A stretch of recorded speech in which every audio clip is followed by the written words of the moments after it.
Now this is awesome. You come down the stairs and your dog's lying at the bottom of the stairs and he kind of rolls over and gives you the, you gonna scratch my belly now? How you doing? So today I wanted to talk about my buddy Sean. Whoa, what is it? What is it, buddy? Is there trouble out front? Is there trouble? He's done with you. Yeah, he is. Now you're sitting on the floor. Yeah. Wait a sec, where is he? You're making me look bad. Brando, over here. No, he's not coming back. My buddy Sean, who I talked about, I guess, last week I think it was. I was actually talking to him on the phone or the phone rang when I was doing the Landsblog, and I kind of shared part of my conversation with him, and I asked him the day before if it was okay if I actually used his name, and he said absolutely. I mean, Sean has struggled with depression and anxiety for 20 years. And he has had some real success over the course of 20 years, but everything that he has done that has worked has stopped working, and he's been in a really difficult place, a place that I'm all about saying, I understand, I get it, but I can't even understand the dimensions and the difficulty of his position, because I always looked at myself as being one of the unlucky ones. Unlucky to have the illness, but lucky that my treatment worked, and every time I've fallen into the hole, I've been able to get out because of treatment. But Sean hasn't been like that. So the question was for Sean, what are you going to do next? And we talked about it a lot. Because there's no conventional therapy that he's going to go to.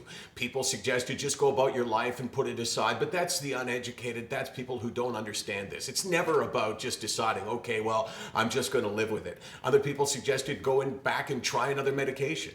But if you've tried a whole bunch of them, the idea of trying another one is just not very appealing, and it's so easy just to be so pessimistic about it. So he searched for a lot of things, and he found this place in Tampa that he considered going to, because it's a different approach. I mean, particularly I don't understand it, but it was an option. It was a chance. It was the opportunity to say, hey, maybe this is going to work. Case, just pan over there. What the hell is that? I'm here and you're over there, Brando? How does that work? Seriously. So Sean was going, this is a really tough decision. You know, I want to do it. I want to try something different. But I don't know. I mean, it's hugely expensive. It's probably 3 months away from home, and I don't know what to do. And he talked about it with his friends, and we talked about it, and we talked with my buddy Peter, who's actually the guy that introduced us.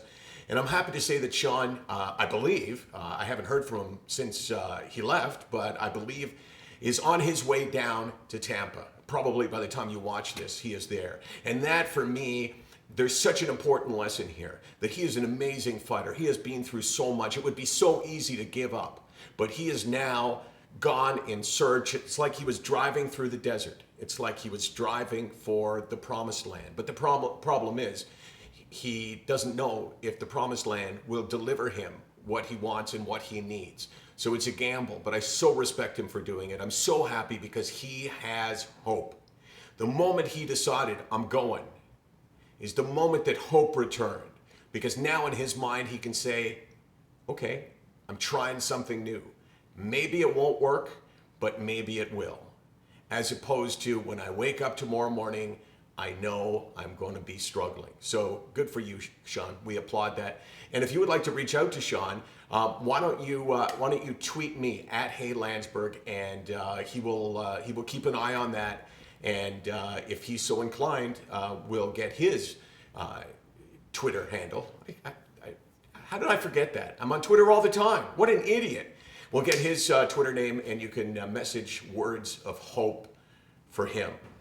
He is, to me, one of the people whose example we can follow, but he needs other people's example so he can follow. That's why this relationship works between you and I. I help you, you help me. That's what it's all about. SickNotWeak.com, 24 hours a day, 7 days a week, 364 days a year. Wait a second, Case, you were supposed to do it today, weren't you?